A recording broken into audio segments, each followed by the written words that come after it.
What's up, everybody? It's your favorite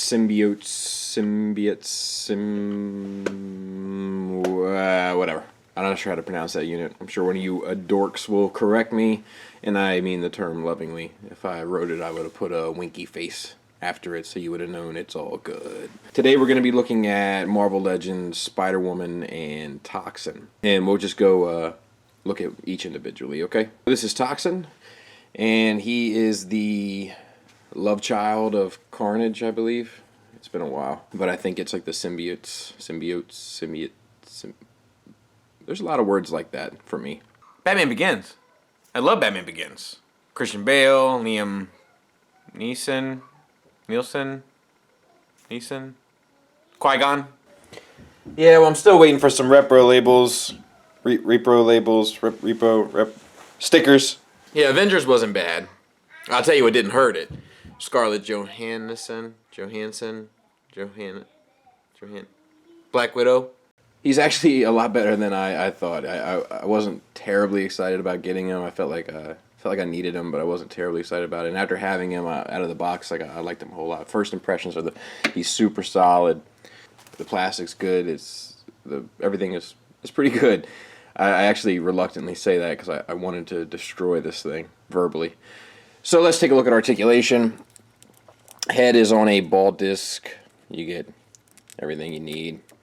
And shoulders are no butterfly joint, but they're also on a ball disc. And aside from getting them all the way across his chest, you get everything you need. Bicep swivel, double jointed elbows, wrist swivel and hinged, waist swivel, ab crunch that works phenomenally well, and it's ratcheted well. So you get all that back. Like he's doing the limbo. Straight up and down. 1 forward, 2 forward. So, pretty solid ab crunch. One of the better ones I've seen. And you know I'm not a huge ab crunch fan. Waist is on a swivel. Looks like T-jointed ball joints for hips. Thigh swivel, double jointed knee. Calf swivel, which I could do without. I think that's a stupid joint and it's unnatural. Who stands like that? And a foot hinge, ankle hinge, and rocker. So, good. The base plastic seems to be this dark red, and then it's got this highlighted red on top of it, and it's good solid paint. Could maybe use a little bit more on the arms and legs, but that's pretty nitpicky for a $20 figure, which probably should be $15, but that's neither here nor there. All the detailing on the head looks good, like the black and yellow. There's not a lot of mess ups there paint wise, which I find uncommon in Marvel Legends figures. Tongue gets a little bit willy nilly here on that side, and the teeth are a little shoddy. But other than that, pretty good. It's got this little thing you can plug into the back or not. It's got 2 holes. I'm guessing it's from a previous mold. Not sure, or maybe that's to fit that bit in. Not sure. Either way, good, solid figure.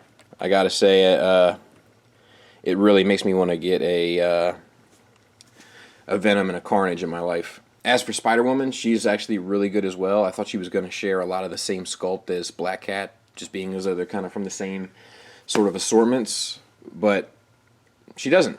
I'm not sure what she shares from other figures. I'm sure she shares some. That's just kind of the Hasbro way. But good. She feels good. She feels like a good solid toy. Nothing's loose or anything. Head's on a ball disc. Shoulders are on a ball disc as well, or a ball hinge, whatever you want to call it. No bicep swivel. Single jointed elbow, which gets you 90 degrees. Wrist swivel and hinged. She has a diaphragm joint, which I'm more of a fan of, but you don't get a whole lot out of this one. No waist swivel, but that's okay because the plastic would look weird if you turned it 90 degrees anyway. Looks like slightly maybe wide joint. That might be T-jointed hips, and they're on ball joints. And then thigh swivel, double jointed knees, which work really well. Calf swivel, which is dumb, and an ankle hinged rocker. So pretty good.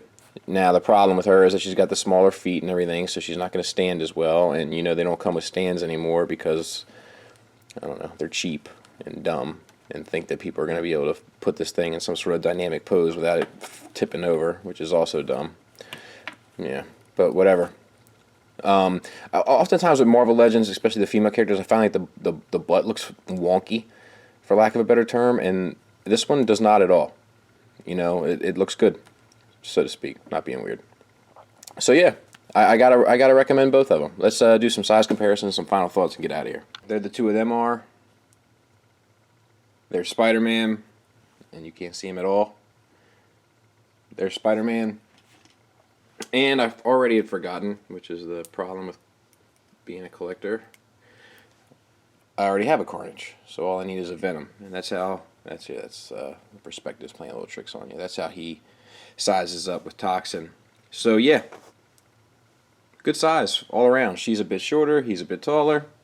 Works for me. So final thoughts, I gotta recommend them. Even though she's not the most popular Spider-Woman character, you know, she was the one that she got her powers from the government, and then she lost them or something like that. You know, Julia Carpenter, I think was her name. I don't know how I know that, because I'm a dork. And you know, Toxin's more of a popular character, but they're both good. You know, I'm more of a fan of them being a $15 price point as opposed to a $20 price point, especially since she comes with 0 accessories, and he does too, with the exception of this thing. However, they come with the bath, the Build-A-Figure, and whatever. I could have used some stands.